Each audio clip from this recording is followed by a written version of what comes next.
मैं professor Prafull Bansal, principal जेविजन college. ये इंटर कॉलेजिएट बास्केटबॉल कंपटीशन हमारे यहाँ ऑर्गेनाइज हुआ, मैन और वीमेन दोनों का। तो सबसे पहले मैं धन्यवाद देना चाहता हूँ अपने कुलपति महोदय का, जिन्होंने हमें ये मौका दिया। और सबसे ज़्यादा बधाई के पात्र हमारे स्पोर्ट्स काउंसिल और उसके सेक्रेटरी डॉक्टर संजीव गुप्ता हैं।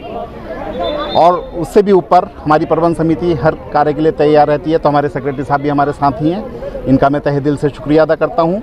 और एमएमएच कॉलेज गर्ल्स की टीम फर्स्ट आई है, वो मेरे लिए बधाई के पात्र हैं। और सभी बच्चे जिन्होंने पार्टिसिपेट किया उनके लिए बहुत शुभकामनाएं। आगे वो अपने जीवन में आगे बढ़ें और खेल कूद में अपना योगदान दें। अच्छा, कितनी टीम में आई? कुल 14 टीम आई थी मैन में, जिसमें अभी फाइनल चल रहा है। और वीमेन में 5 टीम आई थी, जिसमें एमएमएच कॉलेज गाजियाबाद प्रथम रही है।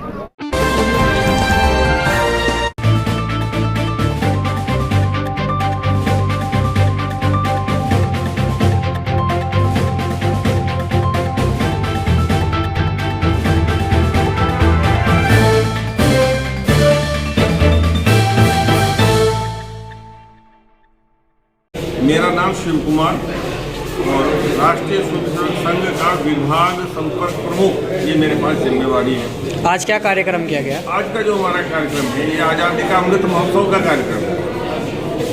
यानी 75वां वर्ष है हमारी आज़ादी का, वो चल रहा है। और उसी के सिलसिले में हर गांव गली मोहल्ले तक जन जागरण का एक अभियान ये चल रहा है अमृत वर्ष के रूप में, जिसमें हम लोग आज़ादी के पहले के घटनाक्रम को, आज़ादी के बाद के घटनाक्रम को, इसके ऊपर विचार करते हैं और देश की जनता को जागरूक करने की कोशिश करते हैं। लोग अपने महापुरुषों को जाने, बलिदानियों को जाने, शहीदों को जाने। अभी तक इतिहास के द्वारा ऐसे बहुत सारे प्रसंग छिपा लिए गए हैं जिससे हमारे लोगों को परिचित होना चाहिए था, परंतु ऐसा लगता है कि षड्यंत्र पूर्वक कुछ लोगों ने हमारे बहुत सारे ऐसे महापुरुष जिनकी चर्चा लगातार होनी चाहिए थी, उनकी चर्चा नहीं होने दी। लगता ये है कि देश को सिर्फ 2, 3, 4 परिवारों ने आज़ाद करा दिया। और ऐसे ऐसे गीत प्रचलित हुए कि दे दी हमें आज़ादी बिना खड़क बिना ढाल, साबरमती के संत तूने कर दिया कमाल। जैसे आज़ादी किसी कमाल के कारण से मिल गई और देश के लोगों को कोई बलिदान नहीं करना पड़ा, जबकि लाखों लोगों को काले पानी की सजाएं और फांसी पर झूलना और कितनी कितनी कैद और सजाएं लोगों को झेलनी पड़ी, उसकी सारी बात हम लोग भूल गए।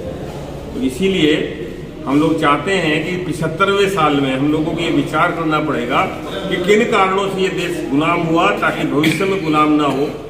आज़ादी के बाद का हमारा जो समय है, उसमें हमें ये विचार करना पड़ेगा कि जिस दिशा में हमें जाना था उस दिशा में हम जा रहे हैं कि नहीं जा रहे हैं। हमारा जो टारगेट है उसको हमने कहाँ तक पूरा किया है, कहाँ तक प्राप्त किया है। ये सारी चीज़ों का विचार, इसके लिए जन जागरण करने के लिए हम लोग निकले।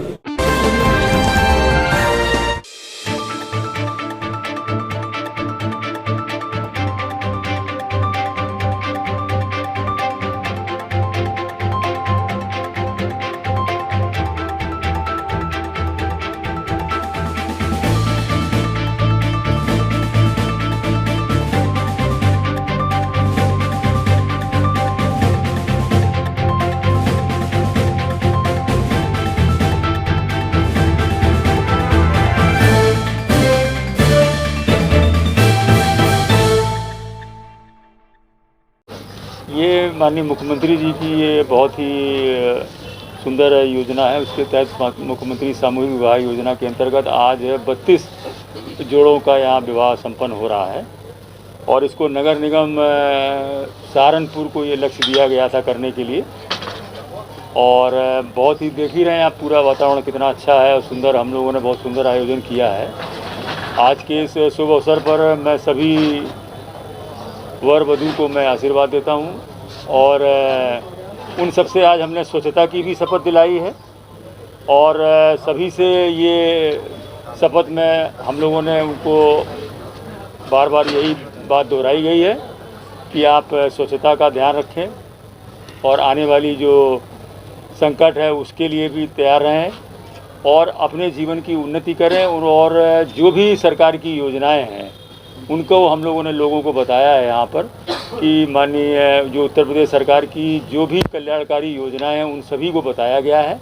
और जो भी पात्र व्यक्ति हैं वो आवेदन करके इस सभी योजनाओं का लाभ ले सकते हैं। और मैं ऐसे अवसर पर सभी वर वधू को मैं अपना आशीर्वाद देता हूं और उनके उज्जवल भविष्य की कामना करता हूं और जिससे ये हमारा जो समाज के जो कमज़ोर लोग हैं उनकी आर्थिक उन्नति हो।